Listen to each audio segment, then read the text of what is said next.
സുവർണ കഥകളിലേക്ക് സ്വാഗതം. കഥ റെജീനായുടെ മരണം. എഴുതിയത് പോഞ്ഞിക്കര റാഫി. റെജീനായുടെ ശവശരീരം സെമിത്തേരിക്കകത്ത് അടക്കം ചെയ്യുവാൻ വികാരിയച്ഛൻ അനുവദിച്ചില്ല. ഉദളങ്ങാപ്പരിപ്പ് തിന്നാണ് അവൾ മരിച്ചത്. സർക്കാർ അധികൃതന്മാർ വന്ന് പോസ്റ്റ്മോർട്ടം ചെയ്തപ്പോൾ 19 വയസ്സായിരുന്ന അവൾക്ക് 4 മാസം ഗർഭമുണ്ടായിരുന്നെന്ന് തെളിയുകയും ചെയ്തു. ആരായിരിക്കും ആ ശിശുവിൻ്റെ ജനയിതാവ്? അയാൾ എല്ലാവർക്കും അജ്ഞാതനായിരുന്നു. ഒരാളെയും ഊഹിക്കുവാൻ നിവൃത്തിയില്ല. മുമ്പായിരുന്നെങ്കിൽ റെജീനായുടെ മൂത്ത അമ്മാവൻ്റെ മകൻ സ്റ്റീഫന്റെ പേരു പറയാമായിരുന്നു. പക്ഷേ സ്റ്റീഫൻ ഇപ്പോൾ മറുനാട്ടിലാണ്. 6 മാസക്കാലമായിട്ടുണ്ട് അയാൾ ഇവിടെ വന്നിട്ട്. റെജീനായുടെ വൃദ്ധനായ പിതാവിനും തുറമുഖ വർക്ക്ഷോപ്പിലെ മേസ്തിരിയും പലചരക്കു കച്ചവടക്കാരനുമായ 2 അമ്മാവന്മാർക്കും മറ്റു ബന്ധുക്കൾക്കും ആ ശവശരീരം സെമിത്തേരിക്കുള്ളിൽ അടക്കണമെന്ന ഒരാഗ്രഹം മാത്രമേ അവസാനമായുണ്ടായുള്ളൂ. വന്നതൊക്കെ വന്നു. ഇനി സെമിത്തേരിക്ക് പുറത്തു കുഴിച്ചിടുകയോ? അത് ഭയങ്കരമായ ഒരു പ്രശ്നമായിരുന്നു. 88 വർഷമായിട്ടുണ്ട് ആ പള്ളിയും സെമിത്തേരിയും സ്ഥാപിച്ചിട്ട്. ഇതുവരയ്ക്കും പുറത്ത് തെമ്മാടിക്കുഴി കുഴിച്ച് ആരെയും അടക്കം ചെയ്തിട്ടില്ല. സെമിത്തേരിക്ക് പുറത്ത് ഉമ്മവും കുറ്റിപ്പാണലും വളർന്നു കാടുപിടിച്ചും ചീഞ്ഞു ദുർഗന്ധം വമിച്ചും കിടക്കുന്ന ഒരു പാഴ്പറമ്പിൽ റെജീനായുടെ ശവശരീരം മറവു ചെയ്യണമെന്നാണ് വികാരിയച്ഛൻ്റെ നിശിതമായ കൽപ്പന. അത് എത്രയും അപമാനകരമാണെന്ന് മനസ്സിലാക്കിയ അവളുടെ ബന്ധുക്കൾ അതുകൂടി സഹിക്കുന്നതിൽ കഠിനമായ മനോവേദനയുണ്ടെന്നും അതുകൊണ്ട് ആ ശിക്ഷ ലഘൂകരിക്കണമെന്നും കണ്ണുനീരൊഴുക്കിക്കൊണ്ട് താഴ്മയോടെ അപേക്ഷിച്ചു. പക്ഷേ ഫലമുണ്ടായില്ല. തിരുസഭയുടെ നിയമം, അത് അണുവും ലംഘിക്കുവാൻ വികാരിയച്ഛനു നിവൃത്തിയില്ലല്ലോ. 3 മണിയായപ്പോൾ ആ ശവശരീരം പള്ളിയിലേക്ക് കൊണ്ടുവന്നതാണ്. എത്ര മണിക്കാണ് റെജീന മരിച്ചതെന്ന് ആർക്കും അറിഞ്ഞുകൂടാ. പതിവ് പോലെ തലേനാൾ അത്താഴമൂണെല്ലാം കഴിഞ്ഞ് റെജീന അവളുടെ മുറിയിലേക്കു കിടക്കുവാൻ പോയി. എന്തോ വായിച്ചിരിക്കുന്നതും വീട്ടുകാർ കണ്ടു. നേരം വെളുത്തു. പതിവിലധികം സമയം കഴിഞ്ഞിട്ടും റെജീന എണീറ്റു കണ്ടില്ല. മുറി അകത്തു പൂട്ടിയിരിക്കുന്നു. വിളിച്ചിട്ട് ഒരൊച്ചയുമില്ല, ഒരനക്കവുമില്ല. അങ്ങനെയായപ്പോൾ വീട്ടുകാർ ജനാലയുടെ കൊളുത്ത് തിക്കി തുറന്നു നോക്കി. നിലത്തു വിരിച്ചിരുന്ന പായയിൽ റെജീന നിശ്ചലയായി കിടക്കുന്നതു കണ്ടു. മരവിച്ചുകൊണ്ടുള്ള ആ ഭയങ്കരമായ കിടപ്പ്. വേഗം വാതിലിൻ്റെ സ്ക്രൂകൾ അഴിച്ച് എല്ലാവരും അകത്തു പ്രവേശിച്ചു. സ്പർശിച്ചു നോക്കിയപ്പോൾ ആ ശരീരം ഐസു കണക്കെ ഭയങ്കരമാം വണ്ണം തണുക്കുന്നുണ്ടായിരുന്നു. സംശയിക്കുവാനൊന്നുമുണ്ടായില്ല. റെജീന മരിച്ചു കഴിഞ്ഞിരുന്നു. അവളുടെ മേശപ്പുറത്ത് ഇങ്ങനെ ഒരു കുറിപ്പും കണ്ടു: എൻ്റെ പ്രിയപ്പെട്ട അപ്പനും അമ്മയ്ക്കും മറ്റുള്ള എല്ലാ ബന്ധുക്കൾക്കും കൂടി. എനിക്കു ജീവിക്കുവാൻ ആശയില്ലാതായി തീർന്നതുകൊണ്ട് ഞാൻ ഉദളങ്ങാപ്പരിപ്പ് തിന്നു മരിക്കുവാൻ നിശ്ചയിച്ചിരിക്കുന്നു. ഞാനിപ്പോൾ തന്നെ അതു ചെയ്യുകയും ചെയ്യും. ഇതിനു മുഴുവൻ ഉത്തരവാദിത്വം എനിക്കു തന്നെയാണ്. എനിക്ക് മാപ്പു തരുവാൻ അപേക്ഷിച്ചുകൊണ്ട് ചുരുക്കുന്നു എന്ന് ഭാഗ്യഹീനയായി ജീവിക്കുവാൻ അർഹതയുമില്ലാതായി തീർന്ന മകൾ റെജീന. സർക്കാർ അധികൃതർ വന്നു പരിശോധന നടത്തിയപ്പോഴാണ് അവൾക്ക് ഗർഭമുണ്ടായിരുന്ന വിശേഷം എല്ലാവരും അറിയുന്നത്.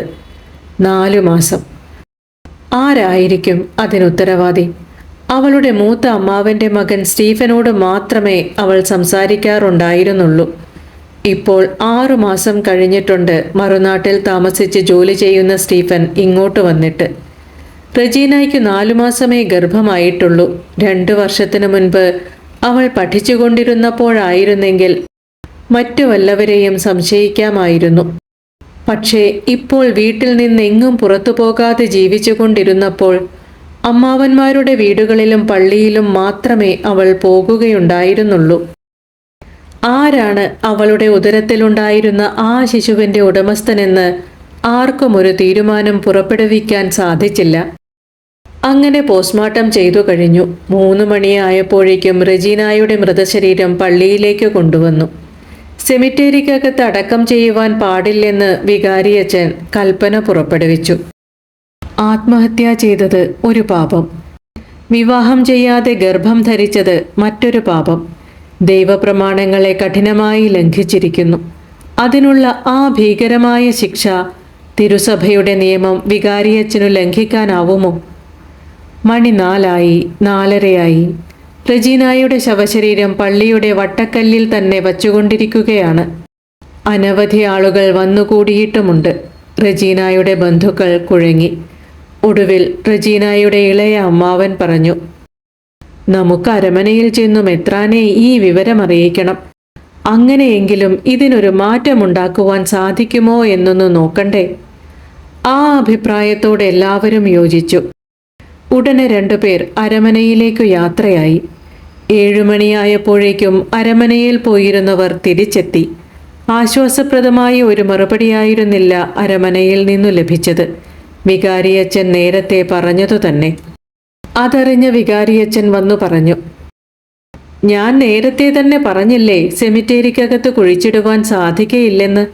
നിങ്ങളതു കേൾക്കാതെ അരമനയിൽ പോയിട്ട് എന്തായി?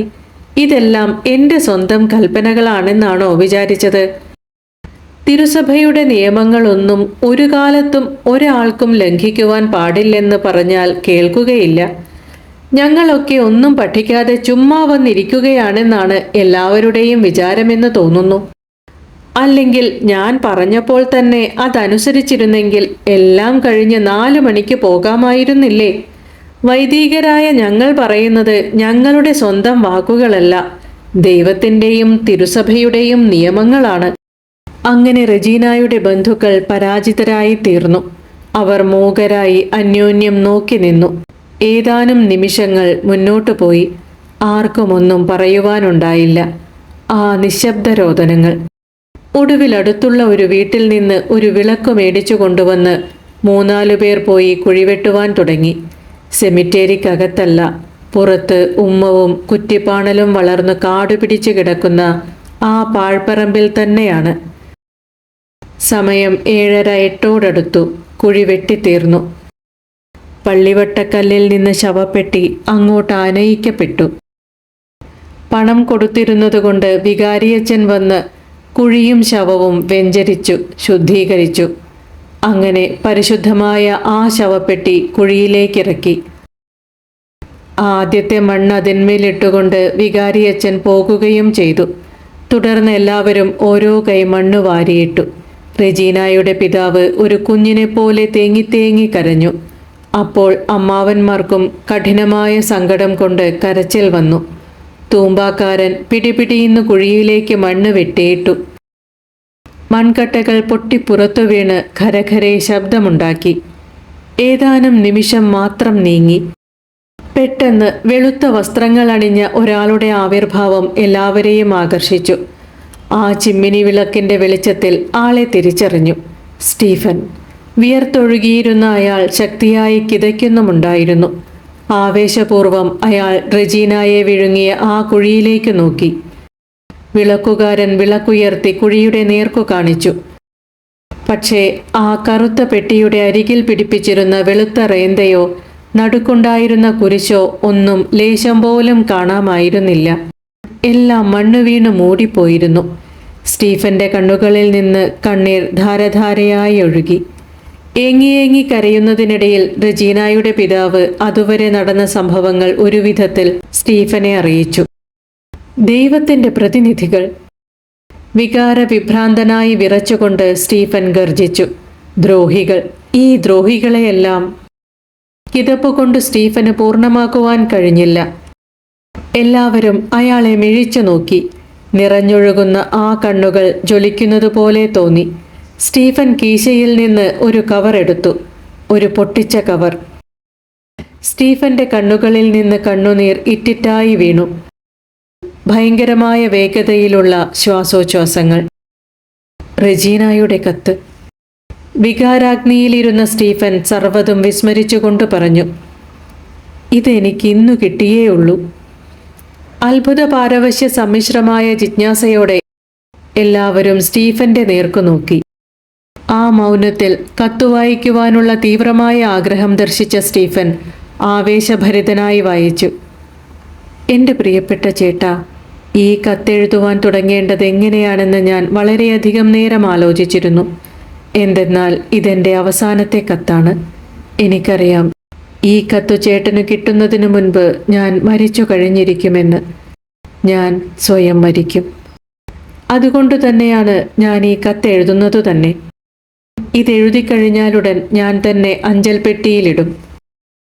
മറ്റു വല്ലോരെയും ഏൽപ്പിക്കാമെന്ന് വച്ചാൽ അവരിട്ടില്ലെങ്കിൽ, അതുകൊണ്ട് ഞാൻ തന്നെ ഇത് അഞ്ചൽ പെട്ടിയിലിടും. നാളത്തെ കഴിഞ്ഞു മറ്റന്നാളെ ചേട്ടൻ ഇത് കിട്ടുകയുള്ളൂ. കത്തു കിട്ടി ചേട്ടൻ ഇങ്ങോട്ട് ആവേശത്തോടെ പാഞ്ഞു വരുമെന്നെനിക്കറിയാം. പക്ഷേ അപ്പോഴേക്കും എൻ്റെ ശരീരം മറവു ചെയ്തിരിക്കും. എങ്ങനെയെന്നാൽ നാളെ രാത്രി ഞാൻ ഉദളങ്ങാപ്പരിപ്പ് തിന്നും. നമ്മുടെ ആ തോടിൻ്റെ പടിഞ്ഞാറേ വീട്ടിലെ ജാനകി ഉദളങ്ങാപ്പരിപ്പ് തിന്നു മരിച്ചത് ചേട്ടൻ ഓർക്കുമല്ലോ. 2-3 പ്രാവശ്യത്തെ ഛർദി കഴിഞ്ഞ് പെട്ടെന്ന് മരിച്ചു. അതുപോലെ ഞാനും. മറ്റന്നാൾ നേരം വളരെയധികം പുലർന്നു കഴിഞ്ഞാലും എൻ്റെ മുറി തുറന്നു കാണുകയില്ല. എൻ്റെ പേര് ഉറക്കെ എത്രയെത്ര പ്രാവശ്യം വിളിച്ചാലും ഉത്തരം കേൾക്കുവാൻ സാധിക്കുകയില്ല. ഒരനക്കവും ശ്വാസം കഴിക്കുന്ന ലഘുവായ ശബ്ദം പോലും കേൾക്കുകയില്ല. അങ്ങനെ വാതിൽ തുറന്നു നോക്കുമ്പോൾ എൻ്റെ മൃതശരീരം കാണും, തീർച്ച. മരിക്കുന്നതിനു മുമ്പ് ചേട്ടനെ ഒന്ന് കാണണമെന്ന് എനിക്ക് അതിയായ ആഗ്രഹമുണ്ടെങ്കിലും അത് സാധ്യമല്ല. 7 മാസമാകുന്നു നാം തമ്മിൽ കണ്ടിട്ടിപ്പോൾ. ആ 7 മാസങ്ങൾ 7 യുഗങ്ങൾ തന്നെയാണതെന്ന് തോന്നുന്നു. അന്നത്തെ ആ വഴക്ക്, അതൊക്കെ എന്തിനോർക്കുന്നു? ചേട്ടാ, എനിക്ക് മാപ്പ് തരിക. എന്നോട് കരുണയുണ്ടാകണേ. ഞാനൊരു ഭയങ്കരമായ കഥ പറയുവാൻ പോവുകയാണ്. ഞാൻ ആത്മഹത്യ ചെയ്യുവാൻ നിർബന്ധിതയായി തീർന്നത് ചേട്ടൻ അന്ന് എന്തു സംശയിച്ചുവോ അത് സത്യമായിരുന്നെന്ന് ചേട്ടനോട് ഏറ്റു പറയുമ്പോൾ എന്തൊരാശ്വാസമാണ് എൻ്റെ ഹൃദയത്തിൽ. ചേട്ടാ, ഞാനിപ്പോൾ ഗർഭിണിയാണ്. 4 മാസം. ഇത്രയും എഴുതിയിട്ട് ഞാൻ ആദ്യം മുതൽ വായിച്ചു നോക്കി. എന്തൊക്കെയാണ് ഞാൻ എഴുതിവിട്ടിരിക്കുന്നത്. എനിക്കിത് മുഴുവൻ കീറിക്കളയുവാൻ തോന്നിയെങ്കിലും ഞാൻ തന്നെ എഴുതിയതാണല്ലോ എന്ന വിചാരം കൊണ്ടും തുടർന്നെഴുതുവാൻ തുടങ്ങുകയാണ്. ഇനി ഞാനിത് വായിക്കുകയില്ല. എഴുതി തീർന്നാലുടൻ കവറിലാക്കി പശ തേക്കും. ഞാൻ തുടരട്ടെ. ചേട്ടാ, കഴിഞ്ഞ ദുഃഖവ്യാഴാഴ്ച രാത്രി ആ നല്ല നിലാവെളിച്ചത്തിൽ വച്ച് ഞാൻ ചേട്ടൻ്റെ കരങ്ങളെടുത്ത് എൻ്റെ മാറിൽ ചേർത്തു പിടിച്ചത് അനർഘമായ ആ നിമിഷം, നമ്മുടെ ആ പ്രഥമ ചുംബനം, അതെ, ആദ്യത്തെയും അവസാനത്തേതുമായ ആ ചുംബനം. ചേട്ടൻ എങ്ങനെയാണ് ആ നിമിഷത്തിൽ അലതല്ലിമറിഞ്ഞ വികാരങ്ങളെ നിയന്ത്രിച്ചതെന്നോർക്കുമ്പോൾ ഞാൻ അതിശയിച്ചു പോകുന്നു. ചേട്ടാ, എൻ്റെ മണ്ടത്തരം കേട്ടോ. അത്, നമ്മുടെ ആ ചുംബനം ഭയങ്കരമായ ഒരു പാപമാണെന്ന് ഞാൻ വിശ്വസിച്ചു പോയി. ചേട്ടൻ വിവേകപൂർവം വികാരങ്ങളെ നിയന്ത്രിച്ചിരുന്നില്ലെങ്കിൽ നാം ആ കഠിനമായ പാപം കൂടി ചെയ്തു പോകുമായിരുന്നു. ഞാനതിന് അത്രമാത്രം ആർത്തി പൂണ്ടിരുന്നുവെന്ന് തുറന്നു പറഞ്ഞുകൊള്ളട്ടെ. ദുഷിച്ചതായ ആ മാനസിക വ്യാപാരം കൂടി കഠോരമായ പാപമായി ഞാൻ വിശ്വസിച്ചു പോന്നു. ഞങ്ങളുടെ കോൺവെന്റിലെ സിസ്റ്റർ അങ്ങനെയാണ് ഞങ്ങളെ പഠിപ്പിച്ചിട്ടുള്ളത്. എങ്കിലും കുമ്പസാരത്തിൽ ഞാനത് നമ്മുടെ ആ ചുംബനത്തെക്കുറിച്ച് പറഞ്ഞില്ല. അങ്ങനെ ഞാൻ കുർബാന ഉൾക്കൊണ്ടെങ്കിലും ആ ഒളിച്ചുവെച്ച പാപത്തെക്കുറിച്ചുള്ള വിചാരം എൻ്റെ ഹൃദയത്തിൽ വളരുവാൻ തുടങ്ങി. അടുത്ത കുമ്പസാരത്തിൽ ഞാനത് പിന്നെയും ഒളിച്ചുവെച്ചു. അതോടെ ആ പാപത്തെക്കുറിച്ചുള്ള ഭയങ്കരമായ ചിന്ത എന്നെ സദാ അലട്ടുകയായി. ഒരു നിമിഷനേരം പോലും എനിക്ക് സൂര്യതയോടെ കഴിക്കുവാൻ നിവൃത്തിയില്ലാതെയായി. അന്നാണൊരു ദിവസം ധ്യാനപ്രസംഗക്കാരൻ അച്ഛൻ കുമ്പസാരത്തിൽ പറയാതെ ഒളിച്ചുവയ്ക്കുന്ന പാപങ്ങളുടെ ഭയങ്കരതയെയും സർവ്വതും അറിഞ്ഞിരിക്കുന്ന ദൈവം ഒടുവിലത്തെ വിധിനാളിൽ നിർദ്ദയമായി കണക്കെണ്ണി ചോദിക്കുന്നതും മറ്റും വിവരിച്ചു പറയുന്നത് കേട്ടപ്പോൾ ഞാൻ വിറച്ചുപോയി. പരിശുദ്ധ ജീവിതം നയിച്ചിരുന്നവർക്ക് സർവാനന്ദ സങ്കേതമായ സ്വർഗം, പാപികൾക്ക് നിത്യനരകാഗ്നിയും. നിത്യമായ ആ നരകശിക്ഷയെക്കുറിച്ച് ഓർക്കും തോറും എൻ്റെ ഹൃദയം ഉരുകിപ്പോയി. അങ്ങനെ ഭയങ്കരമായ ആ പാപം ഏറ്റുപറയാതെ നിവൃത്തിയില്ലെന്ന് ഞാൻ ഉറച്ചു. ചേട്ടാ, ഞാനത് നമ്മുടെ വികാരിയച്ഛനോട് അടുത്ത കുമ്പസാരത്തിൽ പറഞ്ഞു. ആദ്യം ചേട്ടൻ്റെ പേര് ഞാൻ പറയാതിരുന്നെങ്കിലും അച്ഛൻ്റെ നിർബന്ധം കൊണ്ട് ഒടുക്കം പറയേണ്ടി വന്നു. അച്ഛൻ വളരെ നേരം അതിനെക്കുറിച്ച് പലതും ചോദിച്ചു. അതെല്ലാം എന്തിനെഴുതുന്നു? അച്ഛൻ പറഞ്ഞതുപോലെ അടുത്ത ദിവസം വൈകുന്നേരം 3 മണിക്ക് ഞാൻ പള്ളിമേടയിലേക്ക് ചെന്നു. എനിക്കു ജപമാലയും ഒരു പ്രാർത്ഥനാ പുസ്തകവും തരാമെന്ന് അച്ഛൻ പറഞ്ഞിരുന്നതുകൊണ്ടാണ് ഞാൻ അങ്ങോട്ട് ചെന്നത്. ദുഷിച്ച പ്രലോഭനങ്ങൾ ഉണ്ടാകുമ്പോൾ ചെയ്യുവാനുള്ള പ്രാർത്ഥനകൾ അതിലുണ്ട്. ഞാൻ അതൊക്കെ വിശ്വസിച്ചു പോയതിൻ്റെ ഫലം. ചേട്ടാ, ഞാൻ ചെല്ലുമ്പോൾ അച്ഛൻ തനിച്ചേ ഉണ്ടായിരുന്നുള്ളൂ. വരാന്തയിൽ ഉലാത്തിക്കൊണ്ടിരുന്ന അച്ഛൻ ഞാൻ ചെന്ന ഉടനെ അകത്തെ മുറിയിലുള്ള കസാലയിൽ ചെന്നിരുന്നതുകൊണ്ട് ഞാനും അങ്ങോട്ട് ചെന്നു. അച്ഛൻ വീട്ടുവിശേഷങ്ങളൊക്കെ എന്നോട് ചോദിച്ചതിനെല്ലാം ഞാൻ മറുപടിയും പറഞ്ഞു. അങ്ങനെ ഒടുക്കം അച്ഛൻ തെക്കുവശത്തുള്ള ചെറിയ മുറി ചൂണ്ടിക്കാണിച്ചിട്ട് ജപമാലയും പ്രാർത്ഥനാ പുസ്തകവും അവിടെ മേശപ്പുറത്ത് വച്ചിട്ടുണ്ടെന്നും അത് എന്നോട് അങ്ങോട്ട് ചെന്ന് എടുത്തുകൊണ്ടുവരുവാനും പറഞ്ഞപ്പോൾ പരമാർത്ഥം വിചാരിച്ച് ഞാൻ അങ്ങോട്ട് കയറി. അത് അച്ഛൻ്റെ കിടപ്പുമുറിയാണ്. ഒരടി വലിപ്പമുള്ള ഒരു വെള്ളിക്കുരിശു രൂപം വച്ചിട്ടുള്ള മേശയുടെ അടുത്ത് ഞാൻ എത്തിയപ്പോഴേക്കും അച്ഛനും അകത്തു കയറി പെട്ടെന്ന് വാതിലടച്ചു സാക്ഷിയിട്ടു. പരിഭ്രമിച്ചു പോയ എൻ്റെ അടുത്തേക്ക് അച്ഛൻ ചിരിച്ചുകൊണ്ട് സമീപിച്ചു. ആ ചിരി, അതെന്തൊരു ചിരിയാണെന്നറിയാമോ? അതൊക്കെ എഴുതുന്നത് എങ്ങനെയാണ്? ഒടുവിൽ ദുർബലയായ ഞാൻ നിശബ്ദയായി സമ്മതിച്ചു. അത്രമാത്രം. ആ മാതിരി സന്ദർഭങ്ങളിൽ ഏതു സ്ത്രീയും ഒരു പുരുഷനു കീഴടങ്ങുകയില്ലേ? അങ്ങനെ അത് 2-3 പ്രാവശ്യം നടന്നു. അപ്പോഴാണ് നാം തമ്മിലുള്ള അവസാനത്തെ കാഴ്ചയും വഴക്കുമുണ്ടായത്. അന്നു ചേട്ടൻ എന്നെ സംശയിച്ചു. അതെന്നോട് വ്യക്തമായി ചോദിച്ചെങ്കിലും എനിക്കത് സമ്മതിക്കുവാനുള്ള മനപാകതയുണ്ടായിരുന്നില്ല. മേലിൽ ഒരു സ്ത്രീയെയും വിശ്വസിക്കുകയില്ലെന്ന് പറഞ്ഞു. അല്ല, പ്രതിജ്ഞ ചെയ്തു. ചേട്ടൻ പിരിഞ്ഞിട്ടിപ്പോൾ ദീർഘമായ 7 മാസമാകുന്നു. അതെ, 7 യുഗങ്ങൾ. ചേട്ടാ, എൻ്റെ തെറ്റുകളെല്ലാം ക്ഷമിക്കുക. ഇപ്പോൾ 4 മാസം ഗർഭിണിയായ ഞാൻ മരിക്കാതെ എന്തു ചെയ്യും?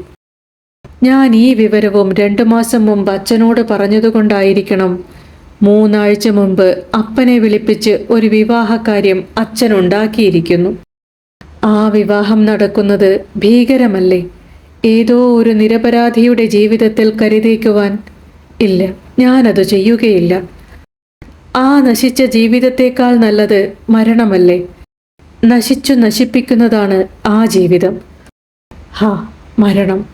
മരിക്കുന്നില്ലെങ്കിൽ ഇതൊക്കെ ഇങ്ങനെ പറയുവാനുള്ള ധൈര്യം എനിക്കുണ്ടാകുമായിരുന്നു. ചേട്ടാ, നാളെ രാത്രി മേശപ്പുറത്ത് ഒരു കുറിപ്പെഴുതി വച്ചിട്ട് ഞാൻ ഉതളങ്ങാ പരിപ്പ് തിന്നു മരിക്കും, തീർച്ച. ഈ കത്തു കിട്ടിയാലുടനെ ചേട്ടൻ ഇങ്ങോട്ട് പാഞ്ഞു വരുമെന്നെനിക്കറിയാം. അപ്പോൾ എൻ്റെ ശവശരീരം മറവു ചെയ്തു കഴിഞ്ഞിട്ടുണ്ടാകും.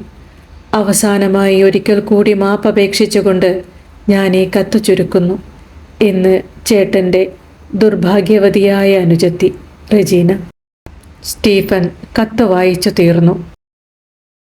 മറ്റൊരു കഥയുമായി വീണ്ടും കാണാം പ്രതീക്ഷയോടെ. നന്ദി.